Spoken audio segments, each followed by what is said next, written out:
Olá, povo de Deus! Nesse vídeo a gente vai falar sobre educação ambiental e ação transformadora. Toda vez que a gente fala de meio ambiente, já vem alguém achando que a gente vai conversar sobre mudanças climáticas. E ó o povo do aquecimento global de novo, ó. Nem aguento mais esse assunto. E é bem o sentimento mesmo de cansaço em relação a esse assunto de mudanças climáticas que eu gostaria de discutir com vocês nesse ponto. Eu não estou te dizendo que mudanças climáticas não existem, tá? Entre os estudiosos é pacífico, as mudanças climáticas existem. Isso é um fato. Mas será que educação ambiental é só isso? A gente só tem esse assunto? Por sorte, tem muita coisa pra gente falar. E isso tem tudo a ver com a atividade que eu tô programando para nossa disciplina, da qual nós vamos falar no encontro do dia 7 de dezembro. Para começar, você precisa lembrar que o direito ao meio ambiente ecologicamente equilibrado envolve, primeiro, qualidade de vida e bem-estar social.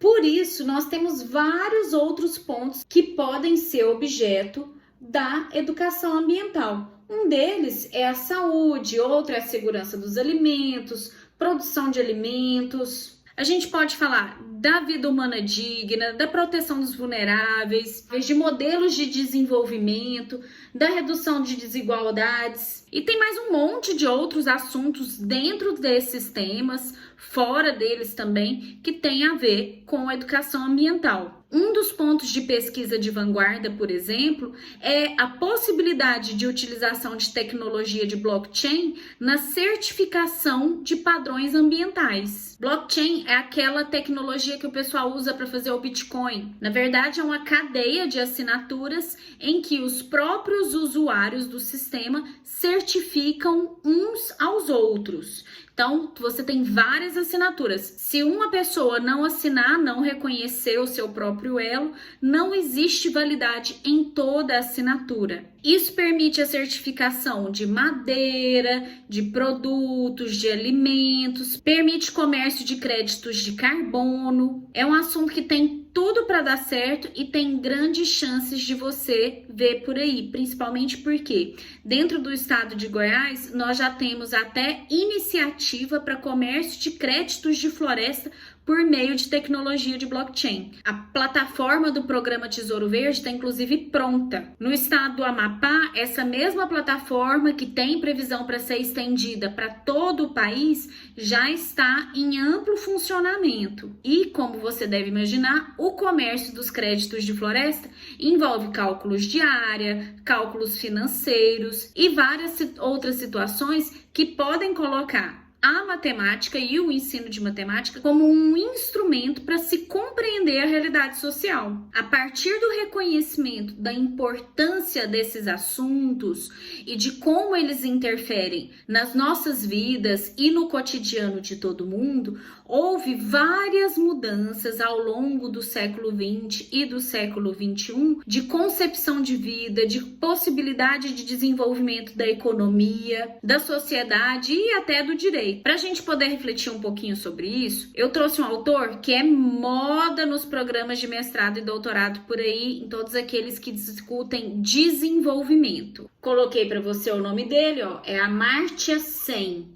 O nome do livro dele é esse, Desenvolvimento como Liberdade. O Amartya Sen é um economista liberal indiano que ganhou o prêmio Nobel com esse livro, Desenvolvimento como Liberdade. Uma hora que você não estiver fazendo nada, compra, leia, porque a leitura é super tranquila e é um autor muito bom de você citar em todo lugar. O Amartya Sen entende que o desenvolvimento acontece quando as pessoas têm acesso a liberdades individuais. Por isso, quanto maior, mais amplo é o acesso dos indivíduos às liberdades existentes, mais desenvolvido é um local, um país, um estado, uma cidade, enfim. E liberdade não é só liberdade de locomoção, de crença e de expressão, não. Quando ele fala em liberdade, ele inclui outros aspectos. Ele trata da possibilidade de escolha consciente de caminhos e alternativas disponíveis em cada um dos lugares. Ser livre inclui, por exemplo, a possibilidade de você escolher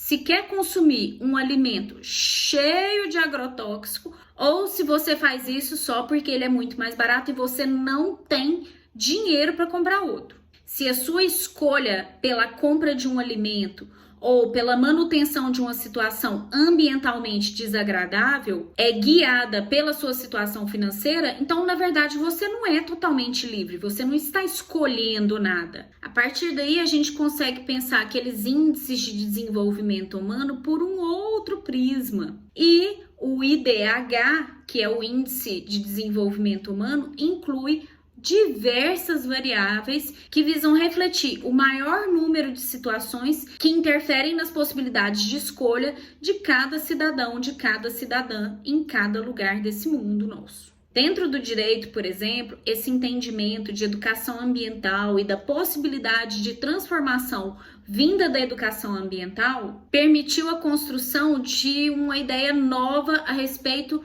da nossa leitura de Constituição. Hoje a gente fala no pluralismo jurídico ou novo constitucionalismo latino-americano, que indica basicamente que a forma de entendimento dos cidadãos e das relações entre os seres humanos e a natureza e a terra tem que ser entendida a partir de um prisma que leve em conta a nossa cultura, a cultura das pessoas de cada lugar, porque os parâmetros de disponibilidade e de necessidade do povo brasileiro não são os mesmos do povo americano, por exemplo. Diante das mesmas situações, um brasileiro, uma brasileira se comporta de outra forma do que se comportaria um americano, uma americana, ou um europeu, uma europeia. E isso precisa ser considerado na nossa análise e na construção do nosso texto constitucional. A nossa relação com a natureza, com a terra,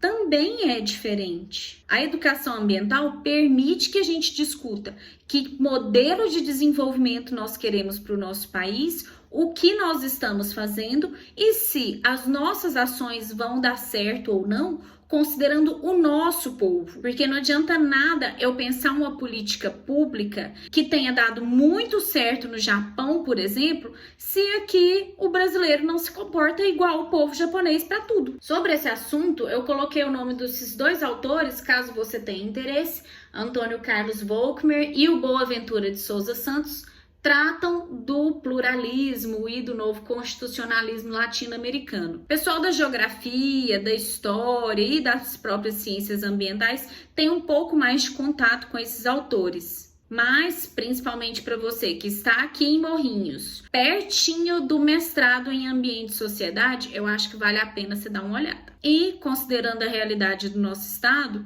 eu trouxe um autor que discute desenvolvimento rural a partir dos nichos de mercado. O Vanderplug estuda a agricultura, considerando o desenvolvimento rural, e esse novo modelo de desenvolvimento que vem com os novos produtos, com os novos costumes que as pessoas têm de compras, com essa busca por alimentos saudáveis e esse espaço que se abriu no mercado para pessoas que queiram satisfazer outras necessidades além da pura e simples vontade de se alimentar. Todos esses caminhos novos são abertos pela educação ambiental. Foi a partir dela que essas discussões começaram a se estabelecer. Ainda assim, a gente tem aspectos mais simples que muitas vezes as pessoas não têm conhecimento, que envolvem, por exemplo, as formas de participação dos cidadãos nos processos de decisão e de contribuição para a proteção e defesa do meio ambiente ecologicamente equilibrado. Por isso, eu coloquei aqui para você algumas ferramentas que a nossa legislação nos coloca para participação direta.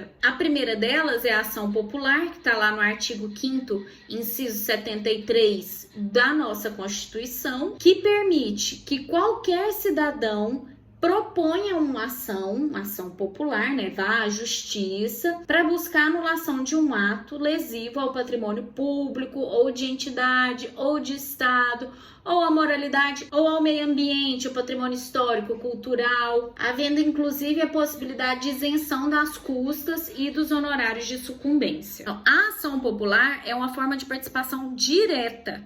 Você fica sabendo de um problema, vai lá e entra na justiça. Outra possibilidade é o mandado de segurança, que é concedido para proteger direito líquido e certo diante de ilegalidade ou abuso de poder de autoridade pública ou agente de pessoa jurídica no exercício de atribuições do poder público.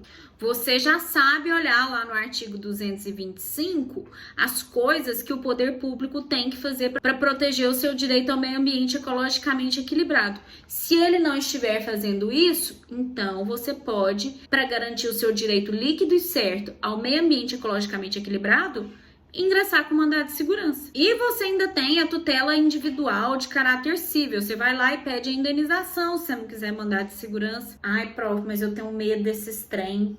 Eu que não vou atrás desses negócios, morro de medo de andar por assinar meu nome nessas coisas aí. Eu, hein, não sou nem advogado. Realmente, quem mais mexe com isso são as pessoas que têm alguma participação política. Então, você vê muito vereador, partido político, gente mexendo com isso. Se esse não é o seu caso, você pode procurar o Ministério Público. O Ministério Público é o responsável pela propositura da ação penal ou da ação civil pública, que aí ele vai pedir cadeia ou indenização. E você pode procurar os órgãos ambientais. Quando você relata uma infração ambiental, o responsável pelo órgão ambiental é obrigado a promover a apuração. Isso você encontra lá no artigo 70 da Lei de Crimes Ambientais. Se a autoridade ambiental tiver conhecimento, e aí você foi lá dar conhecimento, né? Então ele tem. Se ela tiver conhecimento do problema e não fizer nada, ela pode ser responsabilizada juntamente com o poluidor. Mas essa consciência do papel do cidadão no momento de fiscalização e da possibilidade de pedir, o que pedir, onde ir, como pedir, só vai acontecer a partir da educação ambiental contínua. É por isso que a gente discute tanto esse assunto e é por isso que a gente insiste em te dizer o que fazer e como, não só para resguardar o direito ao meio ambiente ecologicamente equilibrado, mas para que a gente possa ampliar esses espaços de discussão e ampliar, inclusive, as possibilidades de desenvolvimento, a mudança do modelo de desenvolvimento para algo que seja mais saudável e que permita o exercício de liberdades individuais para cada vez mais pessoas. Não é por acaso que hoje a gente fale tanto em carro elétrico, em energia solar, em energias limpas, em economia verde. O centro do nosso desenvolvimento humano e econômico está se deslocando dessa economia antiga e altamente poluidora para um novo modelo. Quanto antes a gente conseguir nos educar e acompanhar esse movimento, melhor para nós enquanto país. Senão, né, todo mundo vai e a gente fica para trás. Quem quer ficar para trás? Tudo jóia? Pensa nisso. Até o nosso próximo vídeo. Beijo!